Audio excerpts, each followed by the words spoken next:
hi everyone. Thank you so much for coming to our session. We will start with introductions quick. So I'm the hardware operations manager at Fyra Labs. We are just like a little startup that develops open source software and some Linux distributions. This will come up soon. And I'm an enterprise IT and server administrator, and I'm a student at Dunwoody College of Technology. And I'm a general tech and business enthusiast, so please connect with me on LinkedIn. Hello everyone, my name is Emma Dierman and I am 9 years old. And I started doing tech stuff with my brother around a year and a half ago.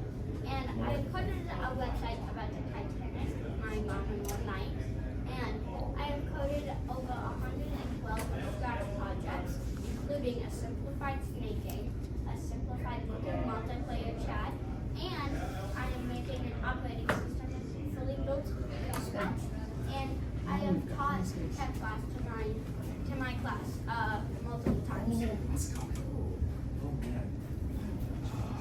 Okay, so this is our journey through the world of Chromebooks. So in this topic, we will talk about my intro to the Chromebook modding world and projects along the way, the impact that it has, and then a couple of key takeaways for everyone. So before it all started, I first got introduced to Chromebooks when I started middle school, and let's just say I was not the biggest fan of them. How it all began. So, quick story time.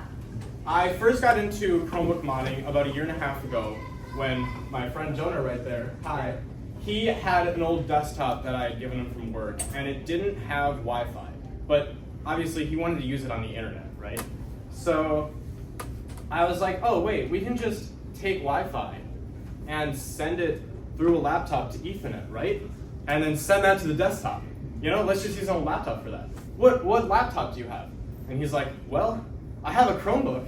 And I'm like, oh, okay, this is gonna be fun. So I was Googling it, and I guess that's just not possible to take Wi-Fi and send Ethernet on Chrome OS. And I was like, oh, no worries, let's just put Windows on it. You know, how hard could that possibly be? So I take the Chromebook and I plug in the Windows installer, and I'm like restarting the Chromebook, pressing the function keys to try to get into like the boot menu or the BIOS. And that's not a thing on Chromebooks. So I then Googled like how to boot to a Windows installer on Chromebooks. And it is not that simple. So I then went online and I was trying to find guides and docs on how to do this, because it seemed like it was possible. I saw some people do it online. And so that finally led me to an old article, and I was reading through it, and I got into developer mode of the Chromebook, which is the first step. But I couldn't really get past that. I didn't really know what I was doing. So then I found r/ChromeOS Discord server, and I asked them, and I was like, hey, here's what I'm trying to do. Can you please help me? And they're like, no. Who you want is the Chrultrabook people. And I was like, oh, okay, cool. And yes, that's the Chrultrabook logo right there. They're very cool. And so then I joined their Discord server, and I was like, hey, I need help putting Windows on this Chromebook. And to do it, as you can see right there, you have to disable something called write protect, which blocks you from writing to the firmware.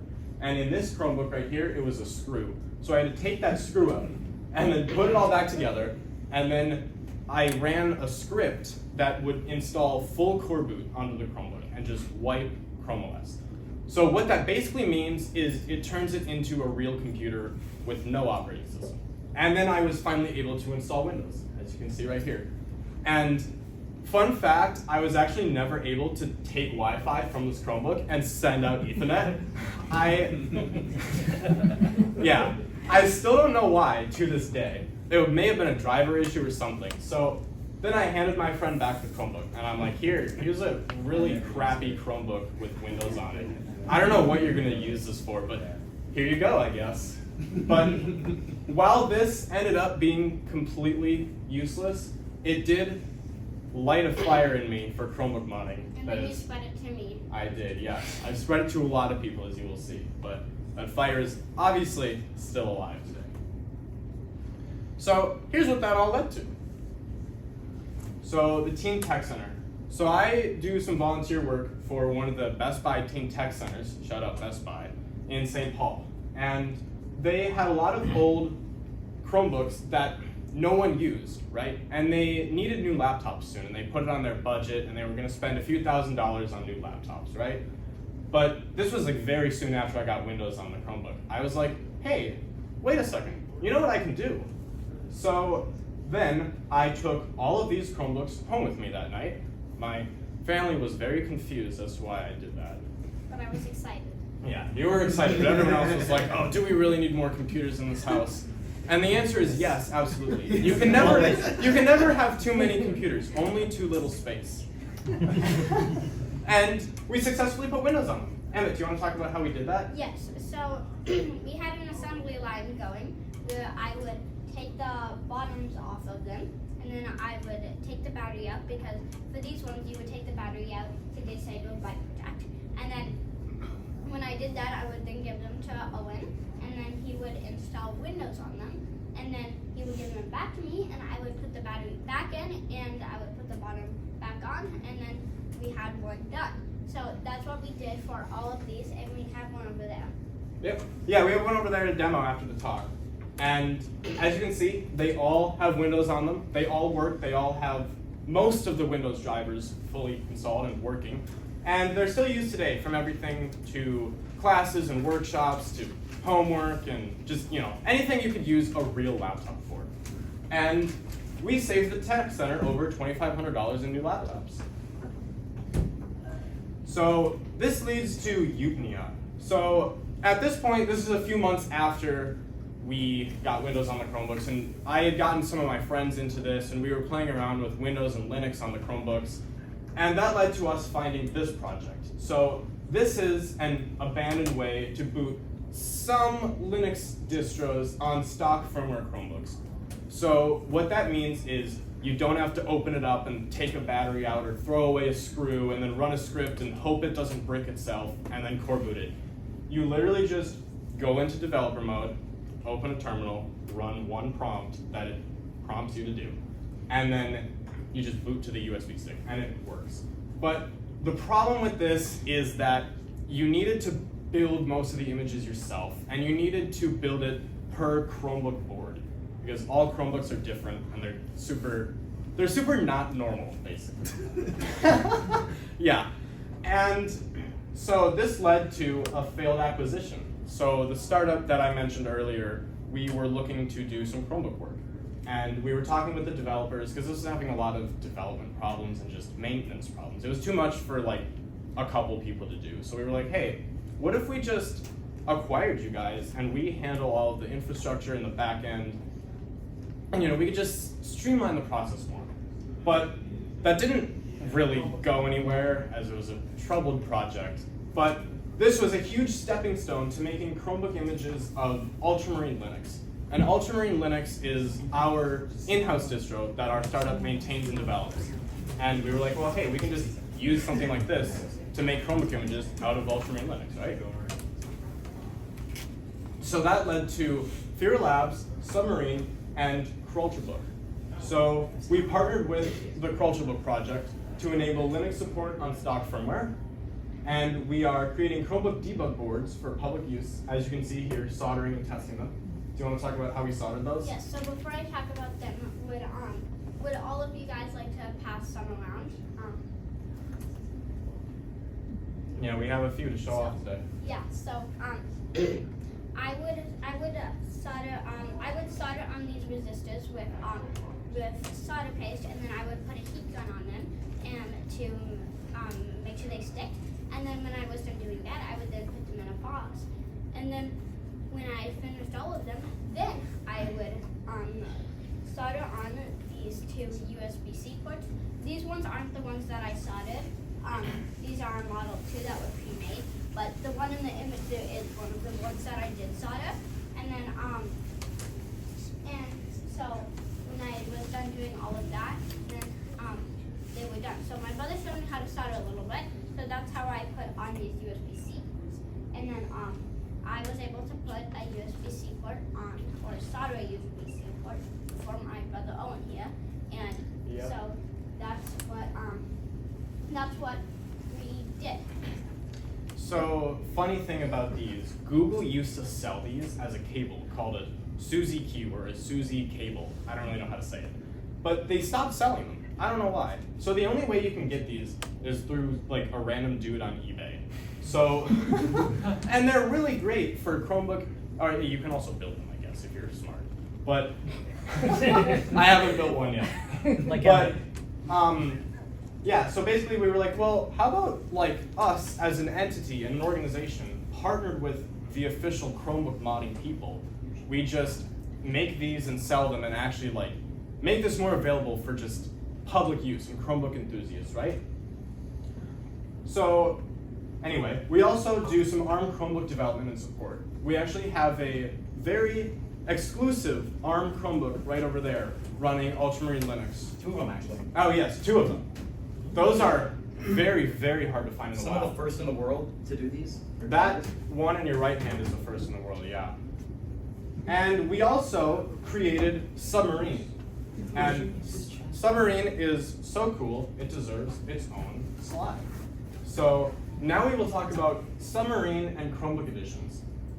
So Submarine boots Linux on a stock Chromebook. And what that means is it works like the Ultramarine project did with stock firmware Chromebooks. You can just literally boot right to them. But the cool thing is you don't need to generate your own image and make it per Chromebook board. It literally will just work. Almost any x86 Chromebook is just supported right out of the box. And ARM Chromebooks, it works, but as I said earlier, those are still in development. But one day, we will have full ARM Chromebook support. And so, Ultramarine Chromebook Edition is the world's first Linux distro to just boot onto a stock firmware Chromebook and have full drivers for audio and stuff like that, and a couple kernel tweaks to just work on a Chromebook out of the box. And it is the simplest way to boot any alternate OS on a Chromebook. And here is attempting to boot Universal Blue on. You could do Windows on Submarine. It'd be great. Yeah. No one's ready yet, but it's possible. It takes some work. You can definitely have fun with this. Yeah. Have you heard of Crouton Linux? Yes. So the Did you go over that problem. earlier? Sorry. No, you're Okay. good. So the problem with stuff like Crouton and Gallium OS is there's Crouton's the container. Or sorry, no, that's Christini. Oh, you're right. Yeah, Crouton is similar to the Utnia and it's similar to Gallium OS. Those were kind of, I don't want to say failed projects, but they were similar to Utnia where they just didn't work quite right. And they weren't well maintained and they aren't available anymore. And they didn't work. So, But to be sure, we're talking about the same thing. It was just a shell script you could run on Linux on Chrome OS after you got shell access to just install almost So the Ubuntu way- or not Arch, right? not really, no. So the way Utnia and stuff like that and PostmarketOS, which I'll talk about soon, is I don't really know exactly because I didn't work on these, but they basically trick the kernel to boot from the Chrome OS depth charge, which is the Chrome OS bootloader, using vboot headers in the kernel or the Chromebook. I'm not entirely sure. It's a GPT header. GPT header, yeah. So that doesn't really work the best. And Submarine is a whole entire Linux distro, basically, based off uboot, that inserts itself into the boot partition, and it tricks Chrome OS into booting full Linux, which boots the kernel and everything else. To explain, the Chrome OS kernel partition doesn't check if there's a Linux kernel there. It just checks for the header, and it will run any code there. And then we Yeah. use Submarine to K exactly what we. I don't know why, but it doesn't verify the code in that boot partition, which is really useful for us. So that leads to PostmarketOS. So that is an Alpine-based Linux distribution, and they've recently picked up work on ARM Chromebooks. And so they work similar to Utnia, except they actually have a lot of maintainers and a lot of developers, and they actually work great. And they are also partnered in a way with the Chrultrabook Project, and they share knowledge and work and everything like that. And I was put into contact with a PostmarketOS developer, and we enabled support for PostmarketOS on MT8192 Hayato Chromebooks, which is this one. It's actually right over there, but I don't have PostmarketOS on it anymore. So here's a little wiki page for it, and It is the world's first PostmarketOS install on this model Chromebook. And that chipset in general. And, well, not exactly. But chipsets in Chromebooks are super weird. They had this on an another Asurata. It's like an Asurata family. But this is the first OSTree-Hayato Chromebook with Postmarket. So, outreach. First we will talk about Fedora recognition. So, I'm sure a lot of you guys know the Fedora project. It's the distro I'm pretty sure that the creator of Linux itself uses, and they run millions of servers and desktops around the world. And on Valentine's Day, they shouted out all of their downstream distros and like, oh hey, thank you guys for being cool and improving Fedora and whatever. And they shouted us out, Ultramarine Linux, since we are based on Fedora. And they were like, hey, thanks for making Fedora easy to use, blah, blah, blah. Also, thanks for your Chromebook work. And I was like, I read this and I was like, what? That's so cool. Fedora recognizes our Chromebook work? That's amazing. And that leads into Universal Blue. So shout out to Noel Miller right there. Thank you, yeah. He's one of the main Universal Blue maintainers and supporters? Yeah. Yep. He works a lot on that. And Universal Blue, if you guys want to learn more about it, please go to Noel's talk after this. But if you want to, so Universal Blue has two main ideals basically. One is hardware enablement, so they make a lot of images for like Steam Decks and home theater PCs, and they have custom images for weird devices like Surfaces and Asus laptops and all that kind of stuff. And they also are immutable, which basically means it's a lot harder to break, and it's built a little differently than typical Linux images are. So we were talking with some Universal Blue people in California last month at the big scale Linux convention. And we're basically talking about Chromebook support and just kind of being partners and stuff. And that eventually led us to helping them make Chromebook images, because one of their big things is hardware enablement. And that's also what we want to get into as well, is a lot of hardware enablement. So we basically worked together, and as a proof of concept for this, I became the first person in the world, unverifiably, but I think, to put a immutable Linux image, which was Universal Blue, onto a Chromebook with stock firmware. And that is demoed right over there. It's the one with the big Fedora logo on the left. Yep, that one right there. I can show how that works after this, and if you really want to know exactly how I did it, talk to me after the talk. But, so, other distros. We want to see other distros pick up Submarine. So imagine like a Fedora Chromebook spin, right? They already have a million spins. What's one more? But imagine like a Chromebook spin, or imagine a Debian Chromebook edition, or I don't know, Pop! OS Chromebook edition, right? What about a Temple OS? That would be, I don't want to say that's impossible, but that would take some very dedicated work. And I'll talk a little bit about press coverage. So this Linux magazine right here wrote an article about Ultramarine Linux, and they talk about Chromebook stuff a little bit. The problem is they didn't really get anything right about it. It feels like they just had an AI scrape our website and our socials and then spit out an article. So thank you guys so much for writing about us, but next time, like, ask us how it works. Yes. It used to be a good magazine. Yeah, now everything just feels AI scraped. Yeah. But yeah, there's a little bit of other press coverage and articles that we've gotten, but since we haven't officially released our Chromebook images yet, they will be in a couple weeks. We haven't really done a lot of outreach for that yet, but I will say I do have something cooking that is very cool in a few months. It is really, really, It's really cool, yeah. I shouldn't say too much more about it, but if you really want updates on that, follow me on Twitter. Cool things we have done with modded Chrome devices. DVD ripping station. I modded this Chromebook with Windows to rip DVDs. Now, why did I rip these DVDs? I ripped these DVDs so I could put them on a Plex server in my mom's basement. And Owen? Oh yes. Fun fact, I wrote this on the Chromebook that I used in the Flutter to rip the DVDs, and it is actually right over there.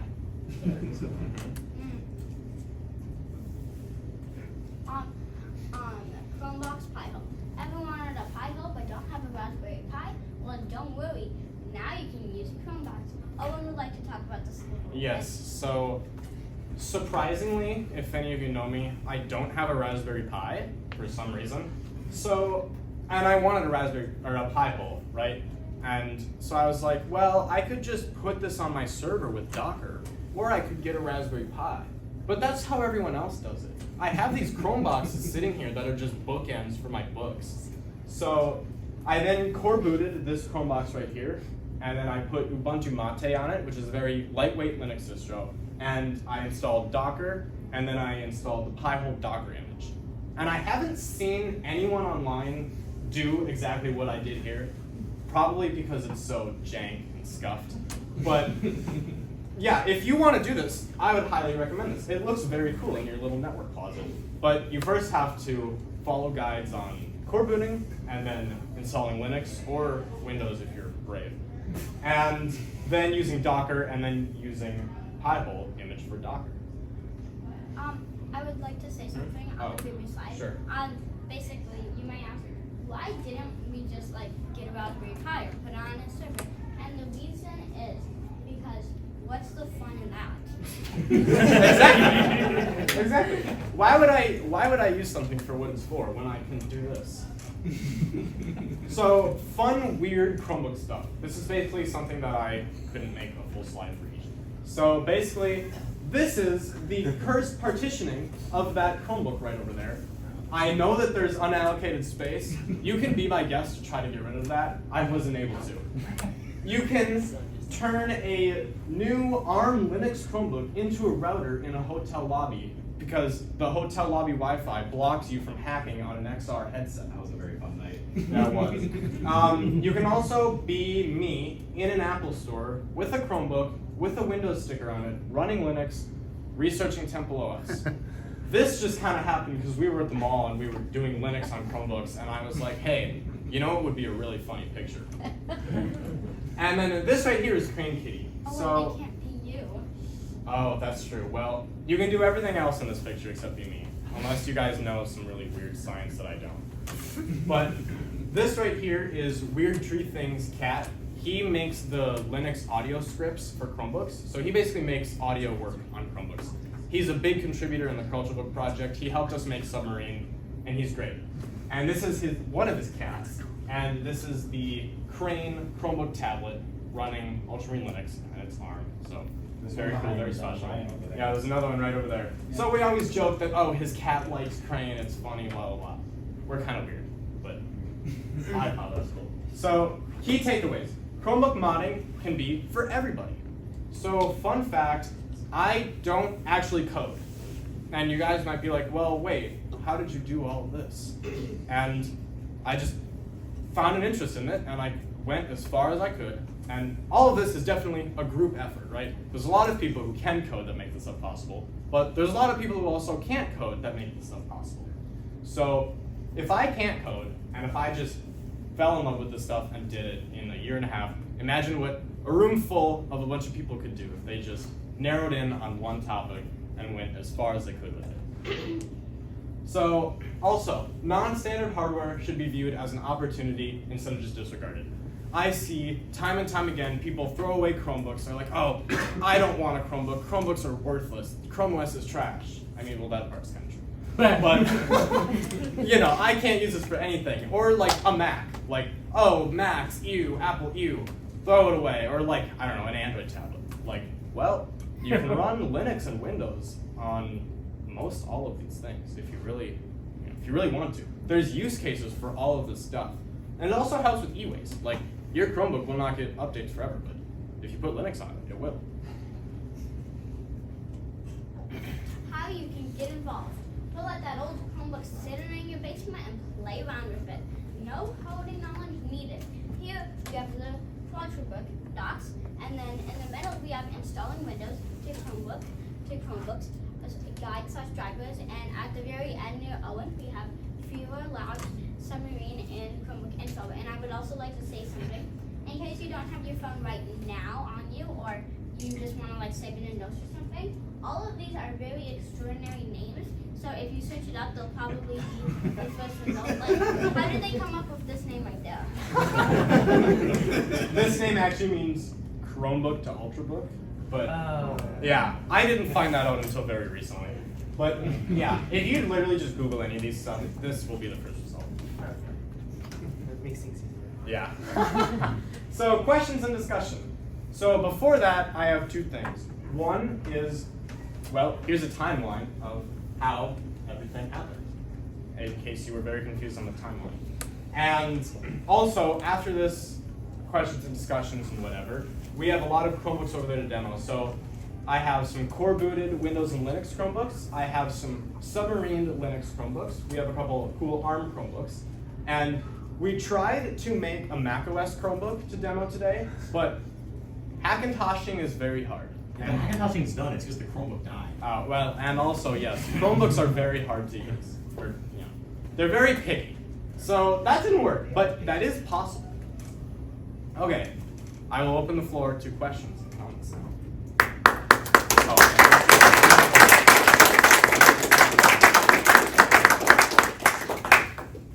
Yes.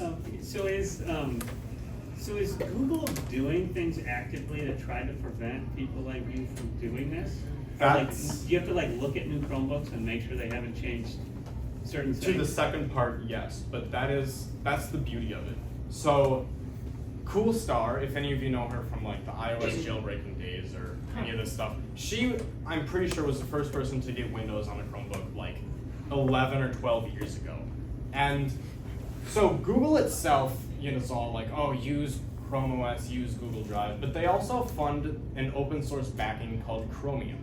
And Chromium is the one who documents literally all of this stuff and shows everyone how to make it possible. And they actually encourage hacking and playing around with Chromebooks. They built a lot of the things like the not checking for a kernel when back charged and intentionally.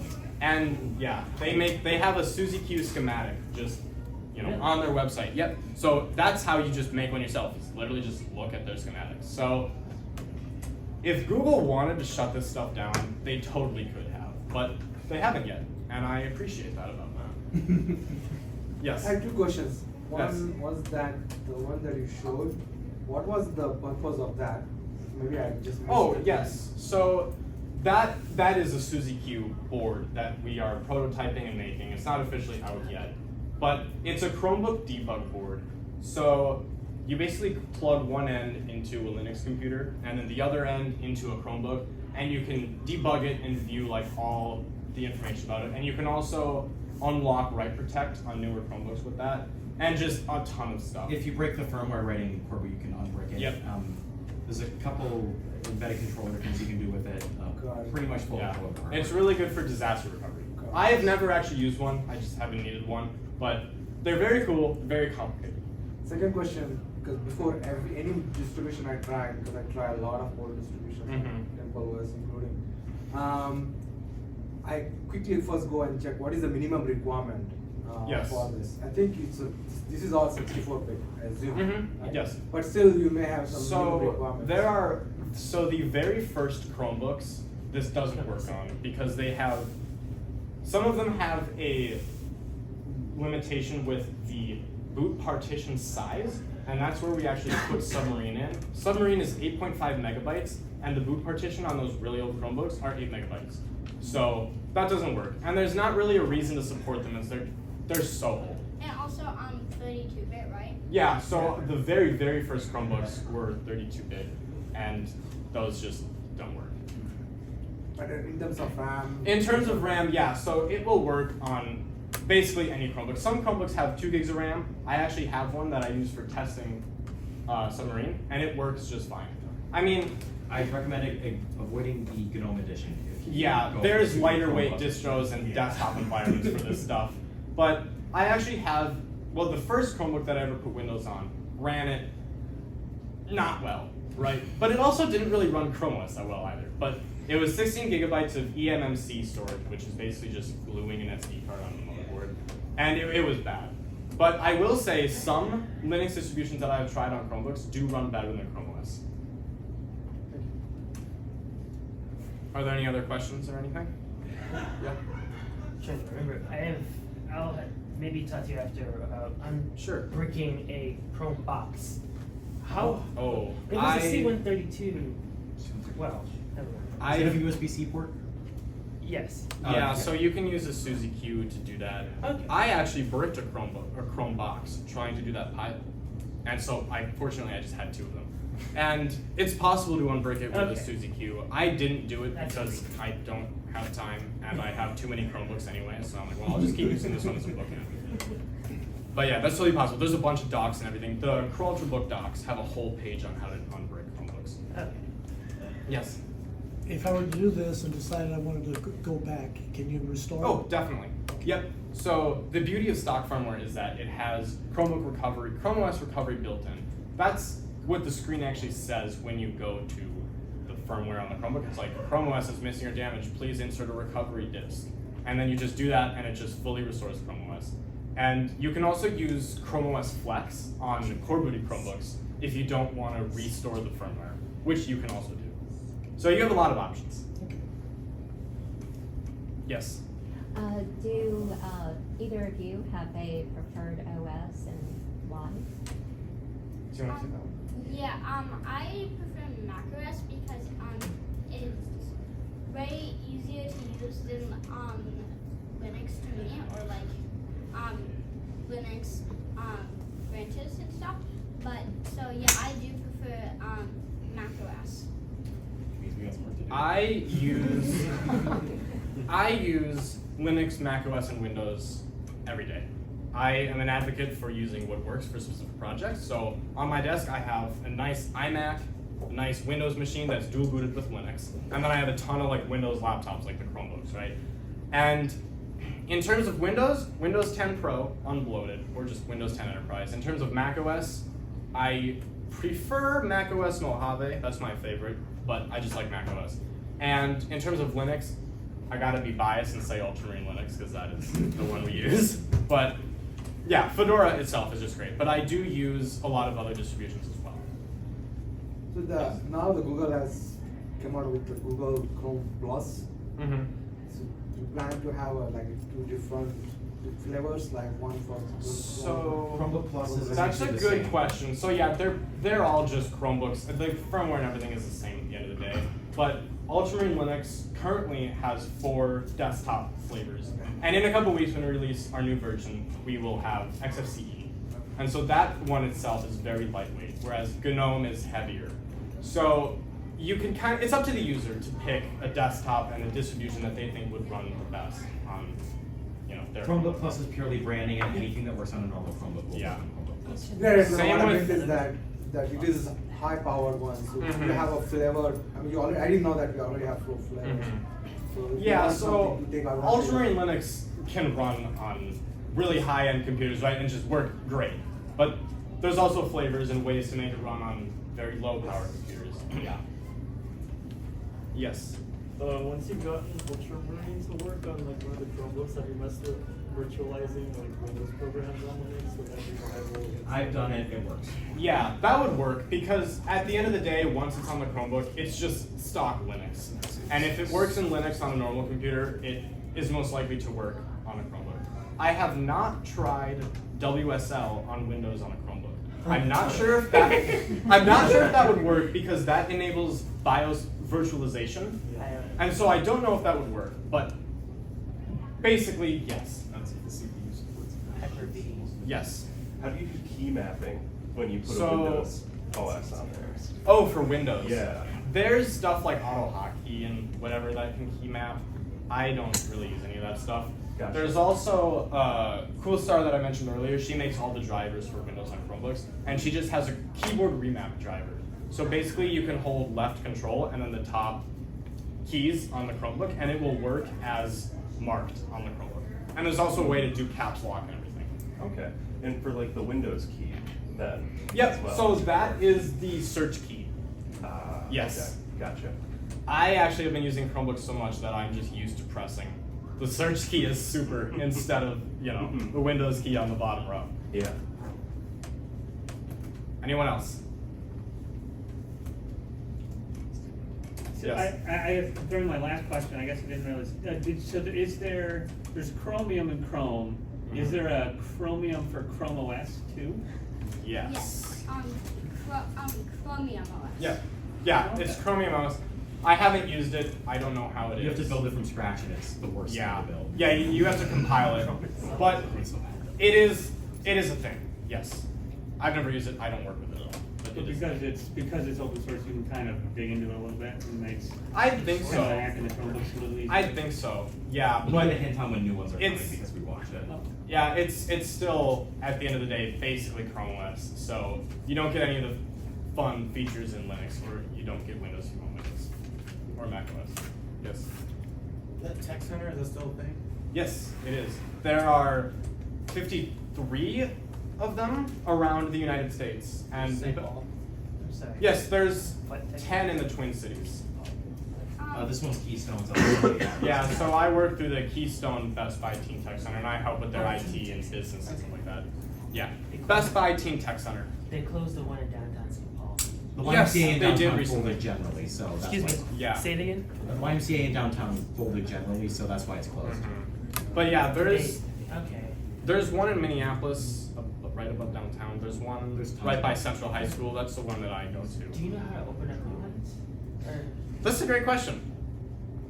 I was looking at Best Buy's website the other day about it. There are ways, and people can like sponsor opening them, but I would check Best Buy's website. They have a whole article on the tech centers. oh, okay.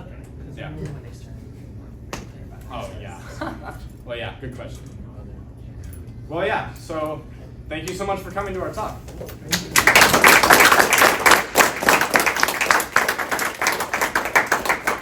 We have a little bit of time before the next talk, but if you really want to dive deep into the Chromebooks, we can go out into the hall and talk about Chromebooks as much as you want.